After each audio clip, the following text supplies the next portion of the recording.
Hi everyone, hola, buenos dias. Welcome back to my channel. My name is deyaniracavazos and I am an LPC from the state of Texas. If you're new to my channel, I talk about different things related to my career field, so the counseling field and what it's like being a virtual therapist. I also have dedicated videos relating to the NCE, to grad school, and all kinds of little things related to what goes into being a counselor and all of that good stuff. So if you're new, I would love it if you would hit that subscribe button and join the community that we have going on here. Truly, it is such a supportive community and I would love it if you would join. But ahora sí, let's go ahead and get into this video because I have to catch up with you guys. Y'all know how it goes. Things get busy and then you take a little break from filming. But the one thing that is true is that I always come back to filming no matter what break I have to take because it's something that I love doing. I love being able to share different resources with you guys and just show days in my life and vlogs because I know you all enjoy those, and just getting to see what life could be like or glimpses into what it's like being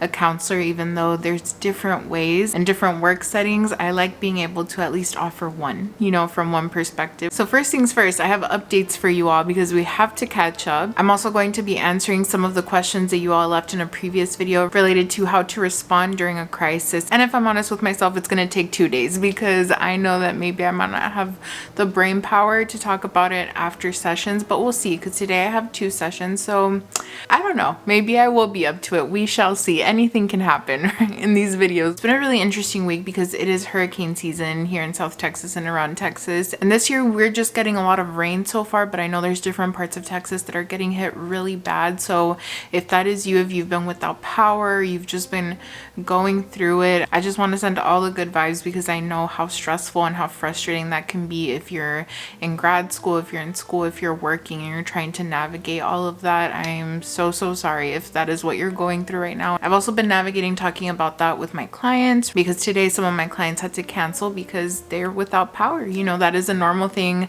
that happens, and the same could happen even if you're in person, right? If rain is really bad or the conditions are really hard, clients might have to cancel. So being able to navigate that is also a part of the job. So I've been checking in with clients who are reaching out to me, making sure they have the essentials and they're not stranded, you know, and they have someone that they can call or contact. So I ended up having 2 cancellations for today, and I still have 2 of my clients who are in a different part of Texas, so they have power and they're good to go. So we're gonna have sessions. But first, updates that I have for you all. What has life been like since being an LPC and becoming fully licensed? First of all, I miss my supervisor so much, and I know we can all relate to, like, it's a weight that gets lifted off of an extra payment that you have to make, but it still feels super weird after checking in with someone on a weekly basis and consulting and then that not being there. So transitioning out of that has been different, and I still email or message with my supervisor, past supervisor,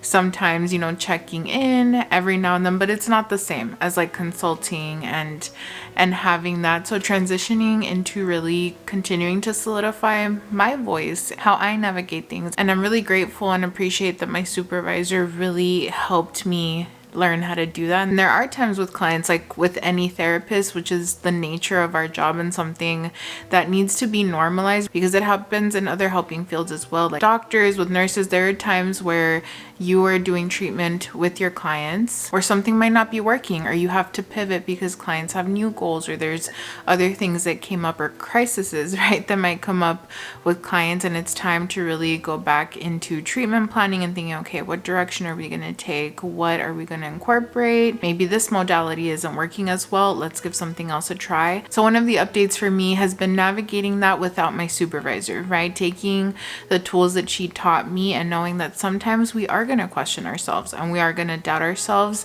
And my supervisor really helped me have a better relationship with that, right? For when it happens, being able to understand, hey, if this is coming up for me, if I'm questioning myself, if I'm doubting, if I'm, you know, going through all of that we can relate to going through, that is not a bad thing. It is a good sign that I care enough about my client that I am questioning myself, that I am really thinking, okay, what could be the environmental factors or factors outside of our therapy session that could be impacting.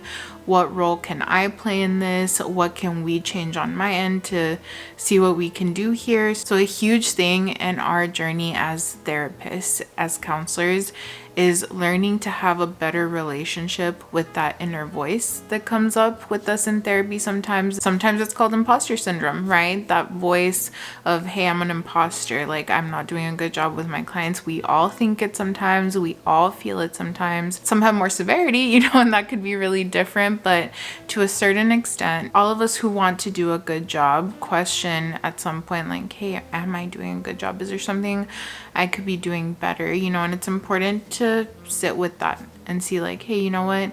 There are other factors outside of my therapy session that I have no control over. But what I can control and what I do have the power to do is give my client different options and see what feels good to them, right? There's different things like that. So a lot of that dialogue of doing that with myself, consulting with myself in a way, and knowing that at the end of the day, I can still always consult with my supervisor or consult with a different supervisor. Like there's other options if I do want some of that feedback, and there's that option for us still. Which brings me into my next topic, into my next update is CEUs. It is that time to get started on CEUs because once you become fully licensed as an LPC, the clock starts ticking. Since emailing the Texas State Board, I've been notified that that time differs for everyone, which is really weird. Y'all know how I feel about things like that. It's very, very weird. So it's very important to pay attention to the date that you have and don't just go off of a blanket statement of like, oh, it's 2 years or it's 3 years. You have to make sure to check in the licensing system once you get your LPC, the date that you have on there, and it very much goes in line with your birthday. So I'll go ahead and put some information here on screen for you of what's in the current rule book. And again, always make sure to keep up to date with the rule book and download it because it does change sometimes. So this is what it says about continued education. And of course, being the Virgo that I am, because I personally like having a running checklist for myself, pretty much like cheat sheets, because if you've read the rule book for your state, you know how long these rule books are. The pages go on and on forever, so it's really helpful to me if I copy paste like the most important information that I know I need. All of it's important, but again, this is like one of those things that is a requirement that I really have to pay attention to and make sure that I get those hours and keep track of those hours and save my certificate, save all of that information in case I ever need in the future or I'm ever audited or that ever happens. So that's very important. And the first CEU that I ended up signing up for was one that my supervisor, my past supervisor, came in clutch with. Of course, she is the resource queen. During the week when she texted me about this, I was literally searching for this specifically and she came in clutch. So this is the CEU and the training that I'm going to be doing, and I'm really looking forward to it because it's something that I always questioned. I saw that it was mostly psychologists that would do psychological evaluations regarding ruling out autism or ADHD, and I always personally questioned, is that something that only psychologists can do, or is that over the years they've chosen to do? Am I able to do that as a counselor? And the answer is yes, you are able to do that as an LPC. And again, remember everyone, I'm from the state of Texas, so I'm giving my perspective and what I've learned from here. So it's always important to ask your own supervisor in your own state. I don't know the counselor who is going to be giving the training, so I can't really recommend something that I've never tried before, but I will be bringing you along for that process and what that training is like. Of course, being respectful of the trainer, so I would never show like full-on clips of what they're showing, little b-roll moments, in a future video and just talking to you about that. But I am so excited to be able to conduct psychological assessments because it's so needed in our community. It's something that has always frustrated me since being an LPC associate, seeing how long so many clients have had to wait to get a psychological evaluation or to find someone that they feel comfortable with. Sometimes I've had clients waiting months to be able to get a psychological evaluation, and in that time a lot of clients are suffering or they're going through a lot of really hard things because many people have gone their whole childhood, adolescence, and young adult life without the proper care and treatment and accommodations. So I'm beyond excited and I want to share that with you all. That is one update. Another fun update is that I ended up reaching 10K followers over on TikTok. Like, my mind is blown. And if you're a content creator, you understand and you can relate to what a huge milestone that is and what that means. And especially as a business owner, that is huge. You know, that you're building community and you're getting your practice and your name out there. You're providing resources for the community. It's just a really exciting thing. And I never thought I would see the day. Never. And it really does go to show that people are interested in mental health. People are interested in therapy and learning more about how to care for their mental health. But if we never put ourselves out there, how will they know? They don't. So that has been really huge. And just seeing the response that there has been to the book reviews that I've done and to the books that I've shared with the community on there, I could literally cry from just how meaningful that feels. To know that it's something the community is enjoying just means a lot to me. I'm currently reorganizing my office closet. Right now things are a mess. Tengo que limpiar. Things are a little bit of a mess and I'm reorganizing things. That's a little thing that I'm really excited about. So I'm going to leave you all here and just prep for session because I have a new client today. So I'm gonna go through the intake that this client filled out, check their PHQ-9 scores or GAD, see how their anxiety and depression levels are, and just like usual, get to know their story or part of their story from the intake. And I'll go ahead and let that lead the first session, and I will debrief with you all after, and we'll talk more about how to deal with crises with clients and how I deal with that, and just give one experience and share that with you all.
Yeah, it's a day in the life. Where's your salsa? In here. I cooked it with it inside. You kind of go through phases, right? Yeah, where I take little breaks if I'm feeling tired. I do the same thing. I started playing my game today. Yeah, what game are you playing? It's called Octopath Traveler. Is it the one that... The one that you heard that's like I was epic? like, why is this so yeah. intense? Yeah, it's so funny. We play such different games. It's good. The first one is the one that got me through. Ooh. For the record, these taste delicious. Okay, everyone, so I am officially done with my workday. I finished my last session at 6:30 and changed into a comfortable t-shirt. So if you've been around my channel for a while, you know that one of the ways that I help my brain disconnect from work is that after I'm done, I change clothes. The role of therapist is done, that hat is done, we're done for the day. But I thought we could at least debrief after session a little bit. The chat about crisis situations is gonna have to be tomorrow because as per usual, my brain just disconnects off of wanting to have big conversations like that after I'm done with the work day. It's just part of being a therapist. Your brain is just kind of done, you know. At the end of the day, you got to give it a chance to rest, to recover. It's just part of the nature of the job. It doesn't mean that you don't love working with your clients or that you don't enjoy the work that you do, but there's just a limit that everyone has to what they can intake before your brain just needs to kind of reboot and rest and just take some time to decompress. So that's what I'm going to do tonight. I've never really brought you all along for like an evening routine. I usually tend to end the video there because my evenings are very precious to me. After work, it's my time to decompress and to do the things that I love, to self-care at the end of the day, to unwind. So if I continue thinking about work and filming and doing those things after, it keeps me in work mode, you know, at the end of the day. But since I have a slower week, it actually works out so I can bring you along for little bits and pieces of my evening routine. I'm not going to film too much, but I thought I could show you a little bit of that. So I saw my new client, and the reason why I want to give my mind a break because it kind of relates to like crisis and SI kind of thing. So I want to give my mind a break. But again, I do love to share with you all like little details of some of what I'm doing when it comes to like treatment planning or what we're doing in session. So as you all know, I will never share any names. I will never share any specific details, just to make sure that we know that this could be anyone, because I know we love learning from each other. I love learning from other therapists too. Okay, there we go. Para que no se me canse el brazo. Usually after session, I chug a ton of water, and during session too, but I ended up getting this new water bottle or water cup. It's a Simply Modern one, and I really love this. They have different colors, and honestly it just works great because I can take it with me when I'm driving. That was the biggest issue, that my water bottle would just like fling everywhere while I was driving. Time to chug some water. So with this specific session that I had, it was more geared around learning how to recognize a client's needs within a workplace and how to create healthy boundaries. So first off, we started session by first me checking in with my client. What are some updates? How have you been feeling since last session? And so we got into that. And then sometimes some of my clients, they have something that they want to focus on. So I'll usually ask my client, is there something that's been on your mind since the last time that we had session? Or would you like to work on this? Or would you like to focus a little bit more on this? And I gave my client the option to focus a little bit more on learning how to set healthy boundaries in a workplace, since it's something that will be coming up for them. And it's a very common thing with a lot of my clients too, if they're transitioning into a new workplace environment or they're trying to set boundaries with their family. And with this specific issue, it's really important because it's something that a lot of my clients go through, navigating being Latina in a workplace and the different factors that go into that, where oftentimes a lot of clients may experience racism and may be very obvious. Sometimes it's also a little bit more hidden, very overt, and sometimes it's very covert. So that's something that's been really frustrating for me as a therapist to see, you know, my clients who have to endure this. Or sometimes if they're in abusive or toxic work environments, because that's something that often happens within our culture, not just if you're Mexican or Mexican American, but within the Latina community as a whole. There is this way that we're viewed within the US of being hard workers, and that's usually what a lot of people in our community are seen as just someone who's a hard worker and who you can overwork. And it is very heartbreaking to see how many of my clients have experienced this or are currently experiencing this. So I help them try to navigate those life transitions. And when someone says like, I'm helping you navigate a life transition on their website, like these are the details of what navigating a life transition really looks like in therapy, where I'm helping my client learn how to set healthy boundaries in a toxic work environment, or learning how to transition into a better work environment and how to set healthy boundaries once we're there, right? Kind of a fresh start, starting over and being able to really lay a good foundation. And sometimes some people need that. Sometimes other people don't. There's no one size fits all for everyone. Everyone's experience is very unique. And for some clients, the answer might be to stay where they are because they need to and learn how to navigate that situation. For others, it might be transitioning to a better and healthier work environment. So there's different things, you know. And so right now in this session was more navigating, we're starting a new work environment, let's lay the ground foundation.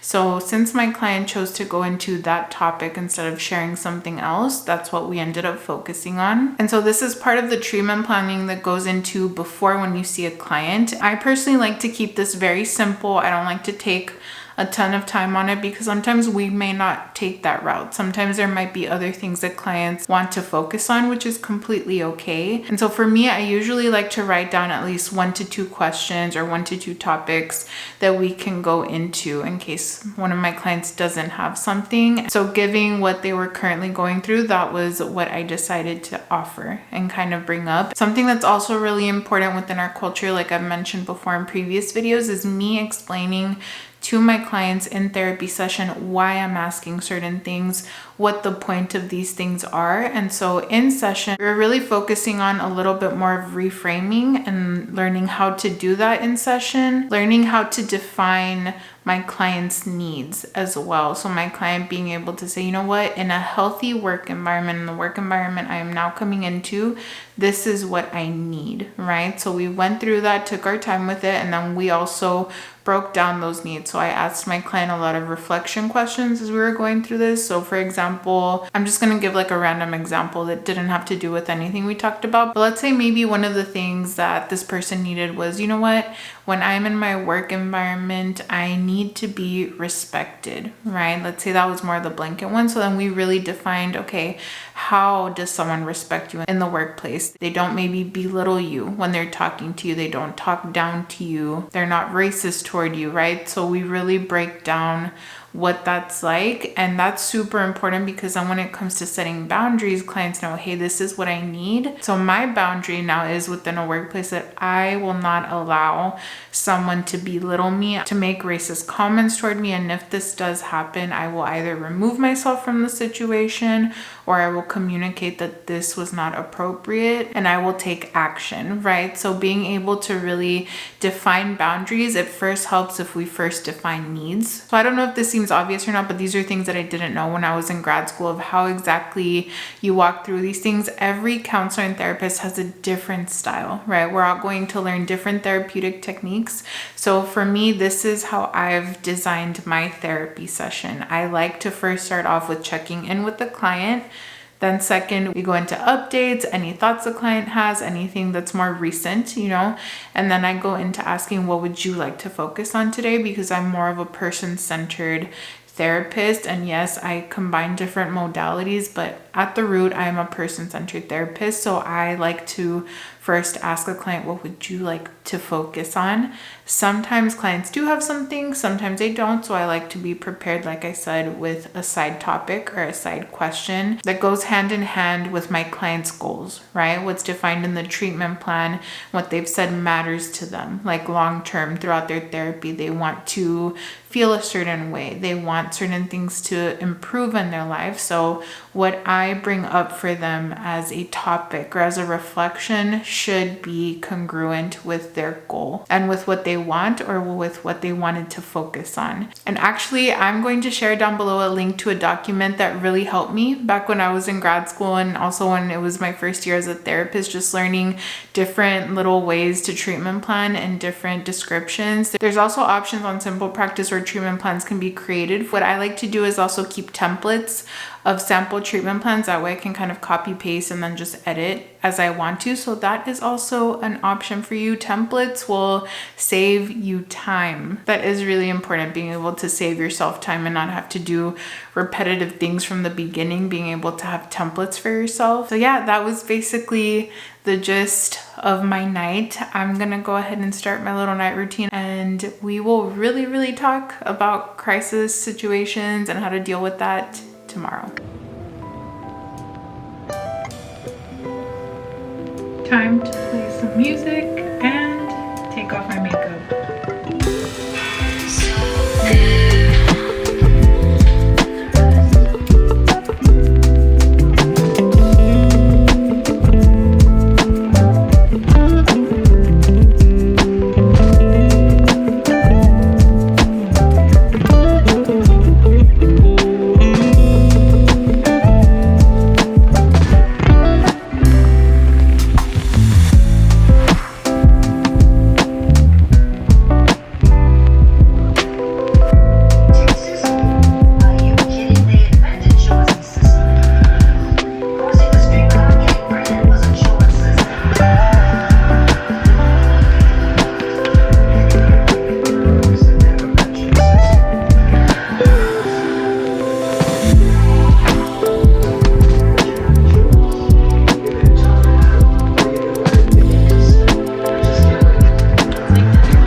Hey everyone, so it is a couple days later since we last spoke, and actually it is July 23rd, so it is almost the end of the month. And the reason why it took me so long to get back to filming and finishing this video is because I did encounter crisis situations throughout the month of July. And one of you ended up asking in my last videos how I go about handling crisis situations and the training that I received for it. So it is truly the perfect time for me to go ahead and walk you all through what I end up doing. And before we even get into that and me sharing my experiences, I of course want to give a huge disclaimer that it is so important that you consult with your own supervisor, with your own professors about this topic, because every therapist has a different approach depending on their experiences. And so a huge part of my experience and how I handle things is because of my time and experience in community mental health, working with the population that I worked with, the adolescents that I had experience with. And if you want to hear more about that, definitely watch my previous video. But I ended up working with the kiddos and families. They were experiencing high SI, had high attempts, were in and out of the hospital. And so the goal was to help prevent, teach them how to prevent, and surround them with good community resources. Prevention was huge, and so that is something that I carried on with me into being a therapist, and something that I remind my clients of, that I'm trying to help them prevent ending up hospitalized or going through attempts to the best of my ability. But there's so many factors outside of what happens in a therapy session, so many things that a client may go through, and the best that we can do is prepare our clients in session for moments like that, especially if we are already realizing that, okay, there's some red flags here and there's things that we should keep an eye on. The biggest tip that I can give you all as counselors, or as future counselors if you're in grad school, is make sure that at some point you take one CEU or educational workshop or course that really focuses on how to work with clients who experience, how to prevent it, trauma-informed care, and how to best serve our clients who are in crisis situations. So having someone walk you through how to create a crisis and safety plan. And if you've never created a safety plan with a client, this is an example of what one looks like. Sometimes I add a little bit more depending on the client if there's extra things that are coming to mind for them. But what that looks like in a session, so let's say I'm in session with the client and we're starting to notice, okay, we're entering crisis territory, right? It's something that my clients will tend to hear me say. And a good analogy for this is thinking about if we're in a neighborhood. So a good way to think about it, if SSI, unaliving, is the house in the neighborhood, where are we in the neighborhood? And helping a client maybe describe that to you, like, oh, you know what, I'm sitting right outside the house actually, and being able to process that and talk with clients so they can give you a bit more detail of, okay, describe to me why is it starting to feel like this? And a client might start to say, well, I feel like I'm not present, I feel trapped in my body, right? They might start to be able to describe that a little bit more. Another client might voice, oh, you know what, I'm nowhere near the house, I feel like I'm in a whole other neighborhood. Like sometimes I might think about it, it's very passive. And for me, that's more, we're in the safety zone. It's a good time to still talk about a crisis plan and what ifs, right? Because we never know. What if a client encounters something so stressful that tips them over the edge into farther into the neighborhood or near and closer to the house? I personally like giving my clients examples like this so we can really talk through what's happening. And if one of my clients ever reaches a point where I can tell we're in session, they're disconnected, they're disassociating, they're not able to verbalize what they're thinking or feeling, or they're struggling very much, we're already there. We're in the house and we've entered the territory where now I need to step in because my client is already there and they can't even voice to me what's happening. It's really hard for me to do this topic justice in one video, because if we were sitting together,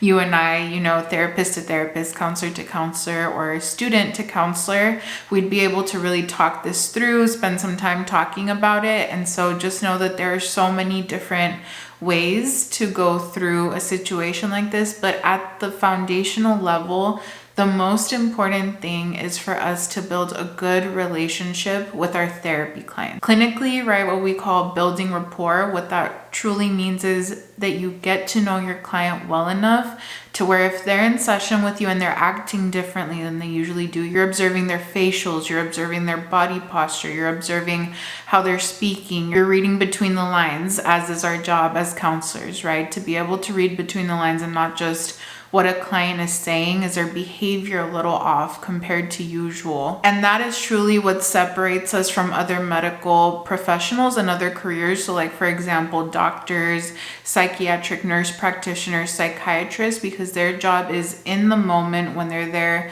with the client, they're going off of what a client is voicing and what they're saying, versus our job is to build a good enough relationship with our client that we have to be able to observe them, truly observe what is happening. And it is a big deal because we tend to be that lifeline for them between other professionals. So one of the cases, for example, that ended up happening this past month, I built a good enough relationship with my client for months now. We've been together for over a year, and they truly were like in the house. It was already there. And there's so many factors that can lead this to happening, whether it be a client starting a new medication. It's a really important time for us to be extra observant on what's happening with the client. If a client encountered something overwhelming and stressful beyond their ability to cope, so a traumatic event. And so because me and my client already built a good relationship, I was able to notice something is wrong, something is not right. The most important thing was for me to stay calm and to remind my client that, hey, hang tight, we have a plan in place like we've talked about. And so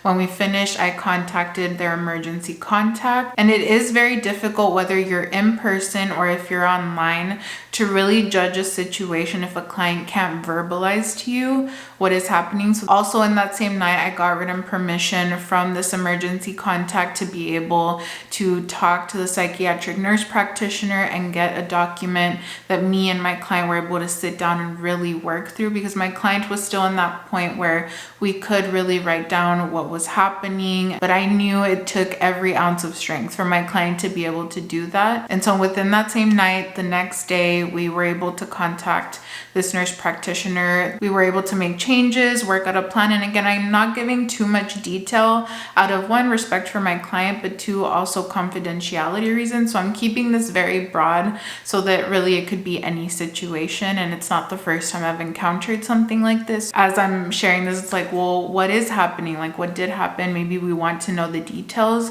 But situations like that are really important for you to talk about within colleagues, one-to-one, and then also with your supervisors, with your professors, to ask them for examples like this, because when you're in class or when you're consulting, it is a safe environment and it is a private environment for us to be able to give more detail and do things like this. But I just wanted to give you all an idea, of some of the steps that I have to take. And one of the most important things when working with clients who are experiencing SI or S that I learned from the trainings that I received during my time of community mental health is not adding onto the guilt that a client feels. So for example, if a client is already feeling like, I'm letting my family down, I'm a burden, and we say things to someone who's on the edge and who's already experiencing things, if we end up saying things like, don't do it, stay, think of your family, you'd be letting them down, you'd be leaving them behind, that just adds to it. So a lot of the conversation tends to be around more de-escalation, especially if a client is already there and is not cognizant of what is happening. I'm gonna go ahead and leave for you all here on screen a website with amazing resources. All of it very much reflects the training that I've received as well. It's a really great resource and something to bring up within your grad school program. So if you're in your internship or practicum classes, it's really good to bring this up in class and to also share with your professors so you all can go over it together and share it with the rest of the class, because all of us at some point will encounter a crisis situation in the work that we do, and it's really important to know how to handle it, that we can model it for our clients, especially if we're working with minors and parents of minors, so that we can also walk parents through how to handle this. And something that I found really helpful was creating a nice, brief, short document that I can give to my clients, to parents, on how to support a loved one who is experiencing SI or self-harm. And clients have let me know that they really appreciate that, especially for parents, because oftentimes they feel really stuck or really scared as to not knowing what to do, and sometimes they might not be doing the things that are the most helpful, but it's what they know to do. So having a professional or a counselor be able to guide them and let them know, hey, this is what we want to do. I want to encourage you to create your own form for clients. You know your clients best, how they speak, what relates to them. And so this form is based off of my clients and their families, and wanting to create something that I know that if they read this, they're going to be like, okay, I understand. This is not all full of jargon.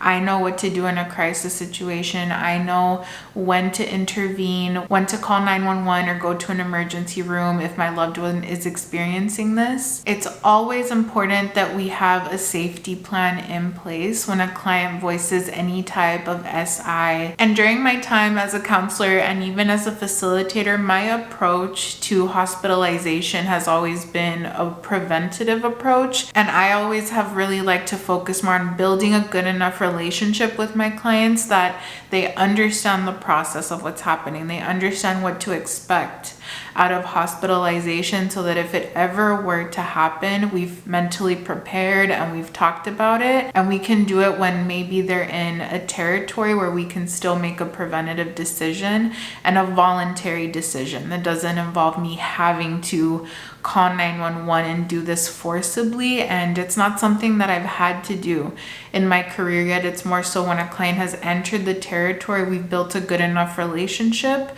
where them and the parents understand, yes, this is the best thing for my son, for my daughter. This is the best thing for me as a client. So I feel like this is a question that I get asked a lot, but I've never had to forcibly call 911. But again, I have a plan in place, because you never know. You never know what a client might encounter, or if I might have to do that. We've always come to a place of agreement when it's come with families, and that's why it's so important to focus on trying to build that good relationship with clients. I cannot stress that enough. And so some of the ways that I do like building that good relationship is first just really getting to know my clients, like down to earth, keeping it real, keeping it genuine, because I care about my clients, and letting them know that, hey, I care about you, and I know you voiced that you're experiencing this. Just so you know, I am always going to try my best to have your back. And if I ever feel that we're entering this territory, my job is to make sure that you're safe, because I care about you. Yes, it's my job, but I also just really care about you. And I would never want you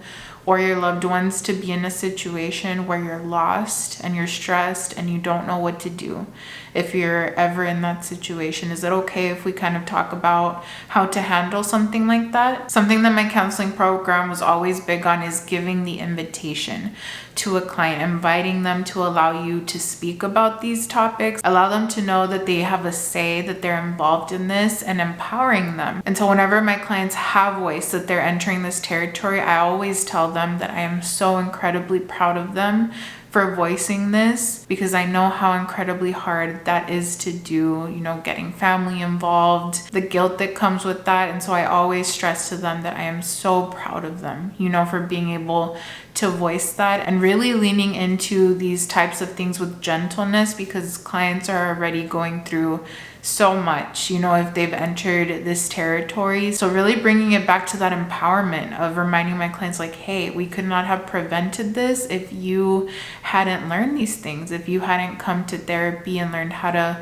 prevent things. I'm so proud of you. So I hope it helps to kind of hear a little bit of how I go about this. I know that we all have different approaches, but that has been my approach. Again, it is always case by case, so it's really hard to give like blanket advice or blanket tips, but I wanted to share a little bit with you all, and again, encourage you to please speak to your own supervisors, your professors, and your colleagues about, hey, what have you done? You know, when you've been in a crisis situation, how have you handled that with parents, with clients? And the more that we speak about this as professionals, the more tools we get in our tool belt as well, because there's some things that I picked up from other professionals. The thing that really got me and made me cry after I got through this session was my client, the one that I'm speaking about, telling me like, you know what, being in this situation, I know that it really matters who you talk to when you're going through this. And that meant a lot to me, knowing that my client and me built that good relationship to where this client felt trust, that they knew that I would come through for them, that they knew that I would do my best to help them voice what was going on to the professionals who needed to know this. And that is part of our job. It's a really important job. And honestly, it can be really hard to be a counselor and to be a therapist, because we don't always get the credit or like the applause or even the discounts. Teachers always get discounts. There's a lot of things that we do for our communities that really stay hidden or that aren't always said. And so I want to tell you, if you are a counselor in training, grad student, or if you are a counselor, please never forget how important your job is. You are making a huge difference. And that is why I love this channel and love being able to really encourage you all to know that your self-care and prioritizing yourself matters too, because if we're not okay, how can we be that lifeline for our clients? If we're so overwhelmed and tired, it can be really hard to pick up on these cues, you know, and to not miss things. So anytime you feel like my self-care is selfish, me taking a break, me taking a day off, remember moments like this where if we're not okay, we can't be that lifeline. If I wouldn't be okay, I would have missed what happened there, and we'd be having a totally different conversation. And that's the part that always gets me whenever crisis situations come up. I had one of my therapy friends also ask me like, hey, how do you deal with situations like this? Like, what do you say to yourself? Because it can be really scary and really overwhelming. Because honestly, yeah, it can be really scary, really overwhelming. These are life or death situations. This is someone's loved one. It's a big deal. And so early on, after my time in community mental health, I remember once I became a counselor, really sitting with that, because I knew it would come up eventually, you know, just like it did in community mental health. And I remember saying to myself, you know what, Deyanira, at the end of the day, you have to be able to say that you did your best to build a good relationship with your clients, that when they stepped into your office or when they met with you virtually in this safe place that you created with them, that you mutually created, that they always received love, care, gentleness, that this was a safe place for them, that they were always treated well with respect, that they knew that you cared for them, because you have no control over what happens to your client outside of your session, what they encounter. And even if the worst were to happen, no matter how much you tried to prepare and to help them and support them and encourage them, if the worst were to have happened, you're definitely going to mourn, because that's beyond heartbreaking. I think it's important that we're honest with ourselves. But I also reminded myself that if I created that safe, welcoming place, then I am able to say my clients, when they came here, they received love, care. I have no control over what other people said or did once they left my virtual office, once they left this safe space. But when they were here, I might be the only one in their lives who treats them with this kindness and this empathy. I might not be, but if I am, then they had at least one lifeline in one place where they were safe for as long as they could be. And that's really hard, y'all. That's really hard to sit with, but it's important that we really sit with these things. And going to those trainings and having that kind of training and being able to talk about that and consult with other counselors helps you really build more of a solid foundation when it comes to crisis situations. So I really hope that me sharing a little bit and talking about this helped in some way. And I'm sorry I couldn't go into a lot of detail. I do go into more detail with consultation clients when they ask questions like this, but I want to encourage you to also talk to other professionals, your professors, supervisors. And that is it for this video, everyone. I really hope that it was a helpful one. I know the topic is heavy, but that is also part of busting that myth that if we don't talk about these things, these unaliving and S rates are going to continue to increase like they have. So the more open we are with our clients, with their families, and normalizing, hey, number one thing is it's important to normalize talking about this. And us talking about this doesn't plant the idea in their head. It matters how we talk about it too, right? So being able to provide that education to parents. If we're arguing, then of course it's going to be triggering. But if we're having a down-to-earth, calm conversation about these important topics, we can really make a difference in our communities that are experiencing these high rates. Thank you so much for watching this video, everyone. Take care, and I will go ahead and see you in my next one.